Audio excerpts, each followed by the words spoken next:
ব্যাপারটা হচ্ছে কি, আমাদের কম্পিউটারের প্রসেসর তো অটোমেটিক যখন চলছে, আমাদের প্রসেসর অটোমেটিকভাবে হিট হচ্ছে। তো প্রসেসর হিটটা আমরা চেক করবো। চেক করার জন্য আমরা কোন সফটওয়্যার ইউজ করতে পারি। তো বেসিক্যালি আমি একটা প্রবলেম ফেস করেছিলাম, মানে আমার সিপিইউর ফ্যানটা খারাপ হয়ে গেছিলো, বুঝলো তো। খারাপ হয়ে যাওয়ার ফলে আমার পিসি অটোমেটিক তোমার বারবার রিস্টার্ট আবার শুরু করেছিল। এই যে আমি তোমার সিপিইউ ফ্যানটা দেখে, এই যে সিপিইউ ফ্যানটা আমার খারাপ হয়ে গেছিলো। খারাপ হওয়ার ফলে পিসি বারবার রিস্টার্ট আবার শুরু করেছিল। এটার ফলে আমি ভাবলাম কি সিস্টেমে গেলাম, আর এর মধ্যে ঘাট ঘাট ঘাট ঘাট একটা সাউন্ড হতে থাকছিল। তো আমি আমার পিসিটা খুলে আমি সেট নিয়ে গেলাম, কি দেখলাম ফ্যানটা প্রবলেম করছে।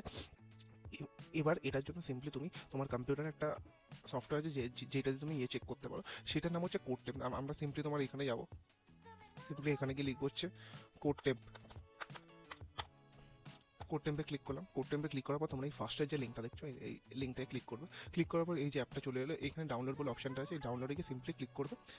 ক্লিক করলে এই অ্যাপটা দেখবে, তোমার সফটওয়্যারটা দেখবে তোমার ডাউনলোড হওয়া শুরু হয়ে যাচ্ছে। সফটওয়্যারটা যে ডাউনলোড হওয়া শুরু হয়ে যাবে, দেন আমার অলরেডি তোমার ডাউনলোড করা আছে। তো আমি এখানে যাবো, এখানে যাওয়ার পরে আমি সফটওয়্যারটা এক্সেস দিলাম। এই সফটওয়্যারটার মধ্যে আমরা বেসিক্যালি দেখতে পাচ্ছি আমার আইতে থার্ড জেনারেশন প্রসেসর আছে, দুটো কোর আর চারটে থ্রেড আছে। আমার দুটো কোর আর চারটে থ্রেড আছে, আর আমার সকেট হচ্ছে LG 115। ঠিক আছে। আর আমার দুটো কোর যেহেতু আছে, একটা হচ্ছে কোর 0, একটা হচ্ছে কোর 1।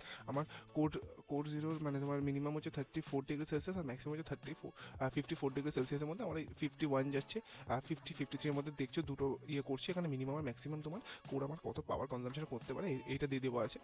এখানে যদি কোনো প্রবলেম মানে বাড়ে বা কমে, সেটা হিটের জন্য হতে পারে, সেটা অটোমেটিক ঠিক হয়ে যাবে, ওটা নিয়ে কোনো চিন্তা করার ব্যাপার না। তো এইভাবে বেসিক্যালি তুমি তোমার সিস্টেমের মধ্যে সিস্টেমটা কত হিট, প্রসেসর কত হিট হচ্ছে তোমার, এটা তুমি চেক করতে পারো। তো বেসিক্যালি এটা চেক করা দরকার যখন তুমি প্রোগ্রামিং করো, অন্য কোনো গেমিং করো, প্রসেসরের উপর প্রচুর প্রেশার পড়ে। তো তুমি দেখতে পারো তোমার প্রসেসরের কুলিং সিস্টেমটা, মানে ফ্যানটা ঠিক করে কাজ করছে না। আর যদি তুমি কোনো হাইফাই সিস্টেম ইউজ করো, তখন তার মধ্যে কুলিং সিস্টেমটা ঠিক করে ফাংশন করছে কিনা। Thank you for